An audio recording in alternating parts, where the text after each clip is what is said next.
కేంద్ర ప్రభుత్వం నిధులు ఇచ్చిన బీజేపీ రాష్ట్ర నాయకత్వం ప్రచారం చేసుకోవడంలో వెనుకబడి ఉన్నదనేది ఒకటి ఆరోపణ. అంటే ఈ రాష్ట్రంలో ఉన్నటువంటి మీడియా ఉదాహరణ చెప్తాను. ఇప్పుడు వరంగల్ ఎయిర్పోర్ట్, మామూలు ఎయిర్పోర్ట్ ఏదైతే వచ్చిందో, ఆర్డర్ కాప్ వచ్చిన తర్వాత 2 రోజుల తర్వాత కాంగ్రెస్ వాళ్ళు చెప్పిన తర్వాత బీజేపీ వాళ్ళు మేల్కొన్నారు అనేది ఒకటి. మాకు పనిచేసిన అలవాటు తప్ప ప్రచారం అలవాటు లేదు. మీడియా మాకు లేదు. It is a fact, admitted fact. మేము ఫుల్ పేజ్ అడ్వర్టైజ్మెంట్లు కోట్లు పెట్టి వారానికి నెలకి ఒకసారి ఇవ్వలేకపోతా ఉన్నాం. దానివల్ల మీడియాకు ఉండే అప్లికేషన్స్ మీడియాకు ఉంటాయి. మీరు ఈ రాష్ట్రంలో ఒక టీవీ పేరు చెప్పుండ్రి, అది ఏ పార్టీకి అనుబంధంగా ఉందో ప్రజలు చెప్తారు, నేను చెప్తలేనన్న, కోపంతో చెప్తలేను. ఏదైనా ఒక పేపర్ పేరు చెప్పుండ్రి, అది ఎవరికి అనుబంధంగా ఉన్నారో చెప్తారు. మాకు అనుబంధంగా ఏం లేవు కాబట్టి మా గురించి రాస్తలేరు. వాళ్ళు రాసినా రాయకుండా మేము జనం మనసుల్లో ఉన్నాం. మౌత్ టు మౌత్ క్యాంపెయిన్ చేసుకుంటున్నాం కాబట్టి గెలుస్తున్నాం. ఎయిర్పోర్ట్ ఎవరు కడతారన్నా? కేంద్ర ప్రభుత్వం కడుతుంది. ఎయిర్పోర్ట్ అథారిటీ ఆఫ్ ఇండియా అని ఒక సంస్థ ఉంటుంది, వాళ్ళు కడతారన్నా. నేను కడుతున్నా అంటే రేవంత్ రెడ్డి గారు ముఖ్యమంత్రి అయ్యే కంటే ముందు అప్పటి సివిల్ ఏవియేషన్ మినిస్టర్ గౌరవనీయులు జ్యోతిరాదిత్య సింధియా గారు వచ్చి మామూలుకి వచ్చి ఫిజికల్గా వెరిఫై చేసిపోయిండు. అప్పటి నుంచి నడుస్తున్న ప్రాజెక్టు ఇప్పుడు పెళ్ళి అయిపోయింది, 9 నెలల తర్వాత పిల్లలు పుడతారు. మీరు అర్థం చేసుకోవాల్సింది ఏంటంటే అప్పుడు మొదలైన ప్రాసెస్ని ఇప్పుడు మేము పూర్తి చేసుకుంటూ వస్తే నేను తెచ్చినా నేను పోయి 4 సార్లు దరఖాస్తు ఇచ్చి వచ్చిందని ఆయన మాట్లాడితే దానికి ఎవడేం చేస్తాడన్న?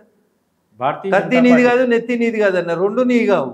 భారతీయ జనతా పార్టీ రాష్ట్ర పగ్గాలు చేపట్టబోతున్నారు అనేది ఒకటి. భారతీయ జనతా పార్టీ రాష్ట్ర అధ్యక్షులుగా ఎవరు ఉండాలనేది కేంద్ర పార్టీ తీసుకునే నిర్ణయం.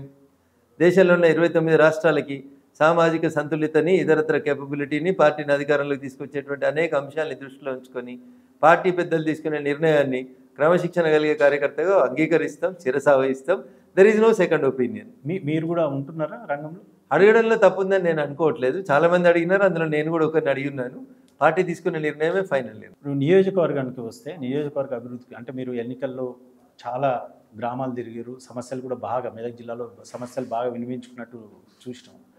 ఇప్పుడు అది ఎంతవరకు సమస్యలు అంటే స్టేట్, మీరు ఇంతకుముందు బట్టి గారు చెప్పినట్టు ఫండ్స్ లేవు అనేది, మరి కేంద్రం నుంచి సపరేట్ నిధులు తీసుకొచ్చడంలో, అభివృద్ధి విషయంలో ఫెడరల్ స్ఫూర్తి అని మనల్ని రోజు టీవీలలో కూర్చొని మాట్లాడుతుంటారు సీనన్న. ద మీనింగ్ ఏంటంటే అన్న, కేంద్ర ప్రభుత్వం పైసలు ఇస్తే ఎమ్మెల్యేలకు సెపరేట్, ఎంపీలకు సెపరేట్ ఇచ్చే విధానం ఉండదన్న. కేంద్రం రాష్ట్రానికి నిధులు ఇస్తుంది, రాష్ట్రం తిరిగి మళ్ళీ ఆయా నియోజకవర్గాల అవసరాన్ని బట్టి ఖర్చు పెట్టాలి. ఉదాహరణకి నవోదయ పాఠశాలలు ఉన్నాయన్న, మేము తీసుకొచ్చినాం. జాగి ఇవ్వమంటే వీళ్ళు జాగి ఇవ్వలేదనుకో, మేము ఏం చేయగలుగుతామన్నా? స్కూల్ కట్టాలంటే గాల్లే కట్టలేం కదన్న. స్కూల్కి 8 నవోదయ పాఠశాలలు తెచ్చినాం. The cost of each Navodaya is approximately 500 crores. Within 5 years they have to spend it. 8 తెస్తే 8 into 500 లెక్కేస్తే 4,000 కోట్లు నవోదయ పాఠశాలకే అయితే అన్న. ఈ దేశంలో కావాల్సింది విద్య, వైద్యం కావాలనేది మా కోరిక. పేదోడికి అందాల్సినవి 2 కాబట్టి వాటి కోసమే పని చేసుకుంటూ పోతా ఉన్నాం. దాన్ని కూడా తప్పు పట్టుకుంటే ఎట్లా చేస్తామన్నా? తప్పకుండా రాష్ట్ర ప్రభుత్వంతో కొట్లాడతాం. కేంద్రం నుంచి నిధులు తెస్తున్నాం. ప్రధానమంత్రి గ్రామీణ సడక్ యోజన కాడ నుంచి మొదలుకుంటే ప్రతి విషయం లోపల కూడా కేంద్ర ప్రభుత్వం నుంచి నిధులు తీసుకొస్తా ఉన్నాం. ఇందిరమ్మ ఇల్లు అనండి, 2 BHK అనండి, వాళ్ళు ఏం చెప్పినా పేరు ఏదైనా పైసలు మాత్రం కేంద్రానికి కంపల్సరీ ఉంటాయి. ధన్యవాదాలు రఘునందన్. Thank you Srinivas. మరొక వ్యక్తితో మళ్ళీ కలుద్దాం. నమస్తే. Save a life. Download uBlood app. uBlood for the new blood.